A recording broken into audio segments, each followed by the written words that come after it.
Hey, my friends, I'm Matt. This is the 10-Minute Bible Hour podcast, and thank you for hanging out with me.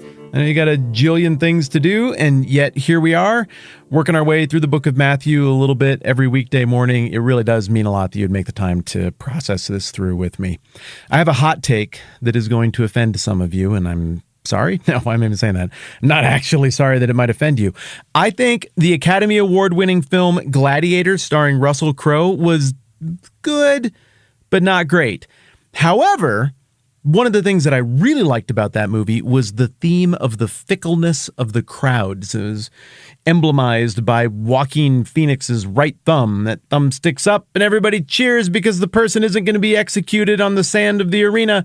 That thumb sticks down and everybody cheers because somebody's going to get executed right in front of their eyes. And you look at that and you're like, who are you people? You just cheer for anything. Whatever is trendy or whatever, like the 3 or 4 people around you are doing, you just get all excited about that. If it means somebody getting murdered in cold blood, what's the matter with you? And there's even that speech from, what's the guy's name? Praxis? I don't know if that's the guy's name. I think I'm making up something from Transformers. But there's a guy who, early in his career, he gives Maximus that coaching about, if you get the crowd, you got it. If you don't, you're in big trouble. That's really what the exercise of being a gladiator is all about. And you don't even have to look to Gladiator to think about this theme of the crowds. You can remember your childhood with your parents or whoever raised you. You can remember the speeches you got about, like, well, if everybody jumped off a bridge, did you jump off a bridge too? You can remember the after-school specials and the more you know 15-second commercial spots with celebrities where they act like they super care about you and they talk about the dangers of peer pressure and listening to what everybody else does.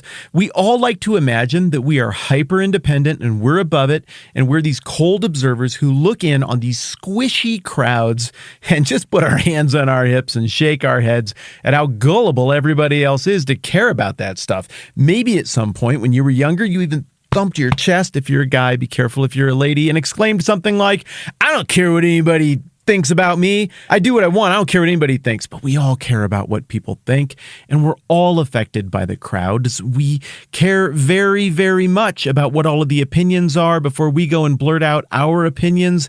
We've been smacked down a few too many times for wrong think, and it seems like wrong think is becoming something that we are more and more smacked down for by the crowds every day as time passes right now. So you and I, well, I can't say for sure you, but I can say for sure I have this unusual relationship with the crowds that has nipped at my heels for my entire life. Do I care what they think? Yeah, I care what they think. Do I also know it's good not to care what they think? Yeah. Also, the crowds, the squishy middle, not the people who are really devoted to this notion on the one end of things or that notion on the other end of things in a democratic republic, a constitutional republic like what we live in.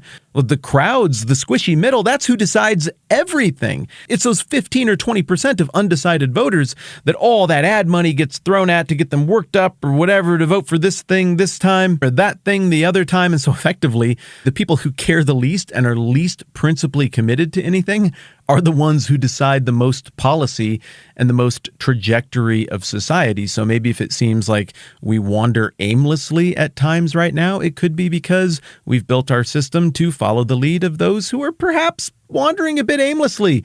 And they're not bad people. They'd just rather not be asked. They're like, I don't want to vote. I don't know what to do. I'm part of the squishy middle crowds. I'm not committed right now. Just don't make me decide. No, you have to decide. Okay, fine, I'll decide. And they pick things and everybody gets mad about what they picked. And this strange human phenomenon of the dance we do with the crowds, with group thought, with the spirit of the age is not new. People have been doing this forever. People have been looking to their left and their right to make sure they're thinking or saying the right things since forever. And we see it profoundly on display in the New Testament and in the setting of Jesus' age. These people on the pages of Scripture are so much like you and me, dealing with the same pressures as you and me psychologically. And if this feels like a long warm-up, that's because it is. This isn't an introduction to one passage. Today, we're turning the page and we're introducing a whole new block of thought in the book of Matthew. That's why we're moving slow and breaking down one big idea here, because I think this big idea is what frames the whole thing. You and I, my friends, as we've been working through Matthew, have spent a ton of time on the smallest group of people who we see interacting with Jesus. That would be the people who are in The people looked at it and are like, yep, that kingdom is real. Yep, you are the king. Well, the genealogy checks out. The prophecy checks out. The miracles check out. The teaching checks out. This is the predicted Son of Man. This is the Son of David. This is the Messiah. And we are in. Just teach us. You alone have the words of life. To whom else would we turn? Then I'm drawn from somewhere else there. But you get what I'm saying. We've spent quite a bit of time focusing on the next biggest group following Jesus around and interacting with him. And those are the people who reject it, vehemently reject who Jesus is, reject his claims. And especially chapter 12, it's been all about that crowd. Jesus rejecting them back and condemning their mindset, their words, their attitude, and condemning their rejection itself. But there's this big giant group that is the group, as we discussed, that shapes so much of history, who we've talked about very little. It's the group that I bet you and me would be in. Now, whether you are like me and you'd say, I think there's a God, and I think there's a God behind the Bible, and Jesus thing is pretty compelling, I guess you would call me in. Whether you're like me, or whether you're in a different place where you'd say, it's not quite enough for me to say I'm in. I'm intrigued by this aspect of history and the shadow it casts over the last couple thousand years, but I wouldn't call myself in. This is still a place where you and I, my friend, are very, very similar. We would be in the squishy middle if we were here. And so now in chapter 13 of Matthew, the attention is going to turn to these crowds. The people who are in have made their decision. The people who are out have made their decision. And what we're going to see moving forward in this next chunk is Jesus characterizing the kingdom in such a way that it's going to parse out that squishy middle.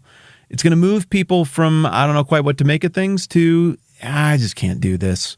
Or to, whoa, I see it now. Okay, I thought there might be something to it because people were signing up, but I see it. You explained that thing, and now I get how the kingdom is, and okay, all right, I'm in. And we're going to linger on the two verses I'm about to read you at the beginning of Matthew 13 for a little while here, but let me just frame it up. Verse 1, that same day Jesus went out of the house and sat by the lake. Such large crowds gathered around him that he got into a boat and sat in it while all the people stood on the shore.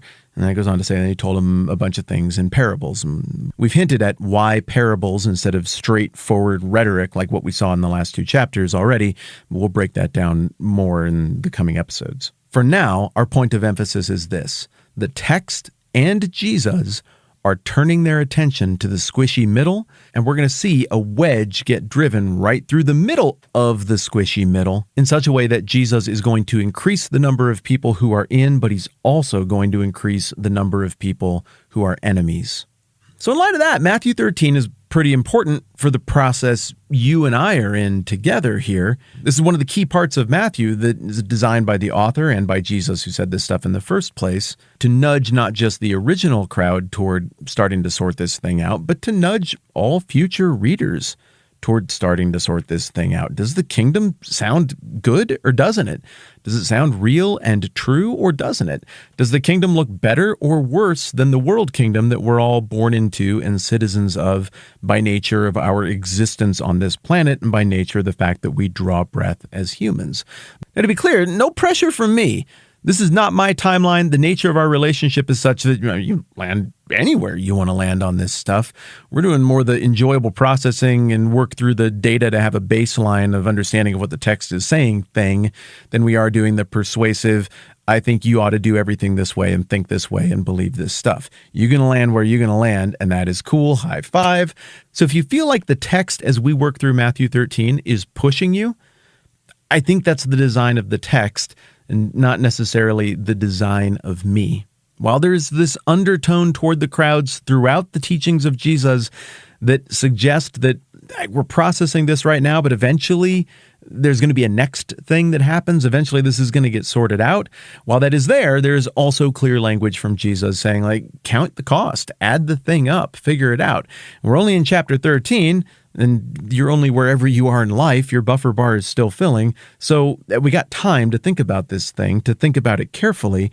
And if we decide to continue to be in on the whole Christian thing or to become in on the whole Christian thing, we want to do that with eyes wide open and knowing what we're doing, not be in or buy in because some person you probably never met on the internet said some things into a microphone and made you feel weird pressure. It ain't about me. Next time around, we're going to talk more about the setting of this situation. And if we have time, we'll start getting into even what parables are and why we're ready for a whole chapter of them coming up next. A bunch of you support the program at patreon.com/the TMBH podcast, which is ridiculous. Also, it's why this happens. So thank you a ton. Also, a bunch of you don't support the program at patreon.com/the TMBH podcast, which is cool too. Thank you for being here. You don't need to support the program to listen to it with a clean conscience. I'm just delighted we get to do this together. Thanks everybody for being here. I'm Matt. This is the 10-Minute Bible Hour podcast. Let's do this again soon.